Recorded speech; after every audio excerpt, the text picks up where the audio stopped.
La Caisse Desjardins et la société Réseau Économusée sont fiers de vous présenter l'Économusée de la taxidermie.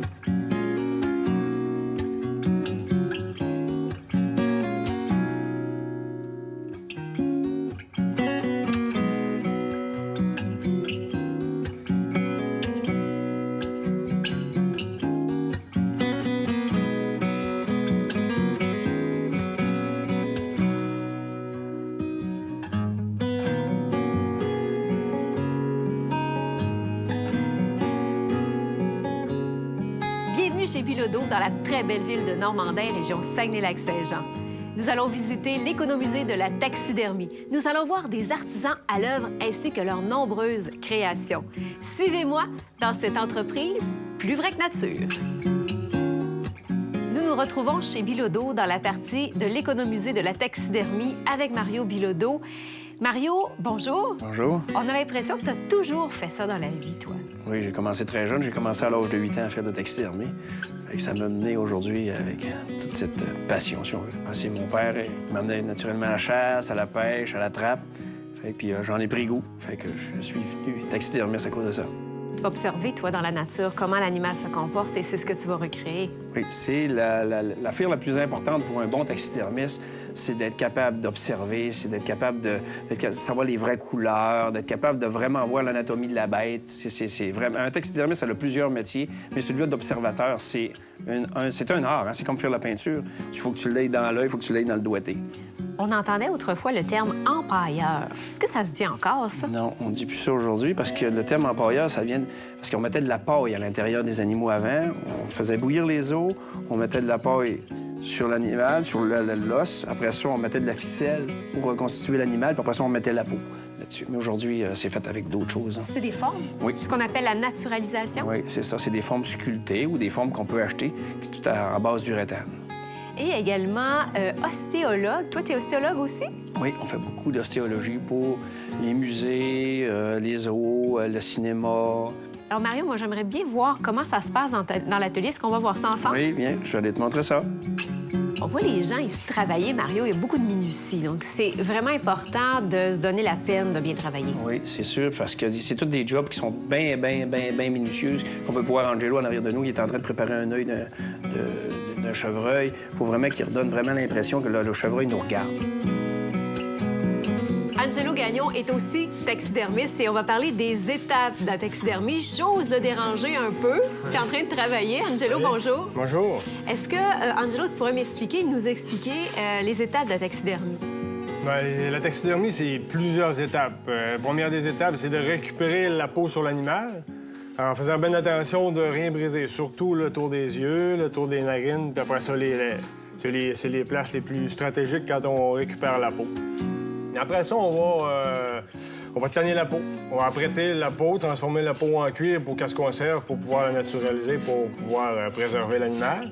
Quand la peau va être tannée, après ça, on va commander une forme. Les formes, je ne sais pas si vous avez vu, c'est des formes en uréthane, en polyuréthane, qu'on va commander selon la grosseur, la taille de la fourrure, que ce soit une tête, un animal en entier ou un petit mammifère. Il n'y a aucun problème. On va mesurer la peau.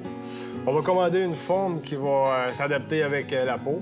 Puis après ça, on va, s'il y a lieu, bien, on va modifier la forme. Des fois, les clients ils vont choisir des positions assez particulières. Bien, dans ce cas-là, vu que c'est du polyuréthane, ça se sculpte assez facilement. C'est facile à recoller. Fait que dans ce cas-là, on va modifier la forme au bon vouloir du client. Fait qu'après ça, quand tout va être ajusté, la forme va être modifiée. On va remplacer la peau sur la forme. Après ça, ça va être là vraiment qui va être le montage. On va appliquer les yeux de verre sur la forme, on va donner l'expression comme il faut. On va placer la peau en plaçant prenant attention de bien placer les yeux, placer la peau des narines. Après ça, les lèvres. Après ça, il va falloir refermer la peau. C'est tout recousu à la main. Que ce soit un petit mammifère ou un gros mammifère, une tête murale. Même les poissons et les oiseaux, c'est exactement le même principe. Et après ça, un coup, la peau va toute refermée, cousue à la main. On va épingler le tour des yeux, épingler les détails. Ça, c'est pour l'étape du séchage. Avec des petites épingles droites, on va replacer le tour des yeux, vraiment le dedans des narines, après ça, les lèvres. Les lèvres de la bouche, quand c'est une bouche ouverte, ben, là, il y a plus de détails, un peu plus d'attention. Mais c'est la même chose pareil. Je parle de tout ça sans trop parler des oreilles, mais c'est le même principe. Dans les oreilles, on met des cartilages en plastique assez souvent. C'est une oreille artificielle qu'on va replacer en dedans de l'oreille comme une mitaine. C'est le même principe. Et le panache? Le panache, lui, c'est son vrai panache. On va récupérer seulement le crâne, le centre du panache. En fin de compte, que le panache se rejoint. C'est juste une petite partie du crâne qu'on va récupérer, qu'on va fixer à la forme. Puis après ça, on va le fixer, ça va être vissé. Puis après ça, on embarque la peau par là-dessus. Après ça, il y a l'étape du séchage, qu'on va compter environ 2 semaines, tout dépendamment de l'animal. Si c'est petit ou si c'est gros, mais en moyenne, c'est environ 2 semaines de séchage. Puis après ça, on va avoir la peinture. La peinture, c'est là qu'il va être vraiment le regard, c'est vraiment là qu'il va se donner avec la peinture autour des yeux, des couleurs à respecter. Puis la finition en dedans des narines aussi.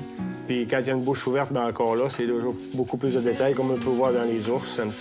Quand on dit plus vrai que nature, Angelo, hein, c'est là hein, qu'on voit que ça semble tout à fait réel. Oui, c'est le but, c'est l'objectif. C'est un métier que t'aimes? Oui. C'est un métier que j'ai toujours fait, en fin de compte, puis que je vais probablement toujours faire. Minutieux, Angelo? Oui. Demi. Mario, pour quelle raison on fait de la taxidermie? Au début, c'était pour la science. Anciennement, il n'était pas capable d'amener des photos, il n'y avait pas de film. Fait qu'il naturalisait les bêtes comme il pouvait, il montait ça sur les bateaux, puis il ramenait ça vers la France. Quand on regarde la salle de collection, on peut voir évidemment toutes sortes d'animaux exotiques et aussi des animaux qu'on retrouve dans nos forêts. Oui, il y a des animaux de l'Amérique du Nord, puis des animaux d'Afrique, comme celui-là ici. Les oiseaux. Les oiseaux, les reptiles, Les poissons. les poissons. Donc, il y a tout, ou à peu près, qui peut se faire. Oui, tout peut se faire. Mario, on peut dire que tu es un gars d'équipe et je pense que tu es très fier de cette entreprise plus que florissante. Oui, je suis très fier de mon équipe, puis je suis très fier de ce qu'on est rendu aujourd'hui, mais c'est grâce à tout le monde qui travaille avec moi depuis aussi longtemps. J'ai des gens de plus de 20 ans qui travaillent avec moi qui me suivent dans mes folies. Fait que j'adore ça. Et c'est important pour toi de transmettre ton savoir aussi, Mario? Oui. Puis ça, de plus en plus. Puis les gens qui travaillent avec moi, à cette heure, sont rendus assez habitués pour être capables de le transmettre. Fait que ça va évoluer plus vite. C'est ça qui est intéressant dans l'histoire.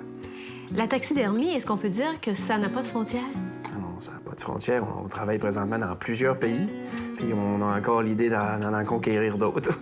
Est-ce qu'également, on peut dire que Mario Bilodeau a encore beaucoup de projets? Oui, beaucoup de projets, puis beaucoup d'idées, puis il y a encore beaucoup de place à aller. Fait que là, on est en train d'évoluer là-dedans. Là. Donc, c'est un métier que tu as choisi parce que c'était ta passion. Et finalement, quand tu regardes autour de toi, qu'est-ce que tu dis? Oui, je suis fier. Puis je pense que les gens avec qui je travaille aussi sont fiers de ça parce que c'est dans un milieu comme ici, au Lac-Saint-Jean, c'est le fun, c'est agréable de pouvoir voir que nous autres, puis donner aussi aux jeunes le goût d'une passion à devenir comme nous autres on a fait avec notre passion, on a pu réussir à en vivre, puis on est présentement 70, fait que c'est agréable de voir l'évolution que ça peut avoir. Et la plus importante maison de taxidermie quand même au Québec? Oui, c'est ça. Ça, c'est vraiment agréable. Puis ça tout en l'honneur de mon équipe. Mario Bilodeau, merci beaucoup. Et tout comme moi, vous pouvez faire la visite avec des guides. T'as une belle équipe de guides ici et vous en avez pour quelques heures de plaisir. Merci beaucoup, Mario. Plaisir. Bonne visite.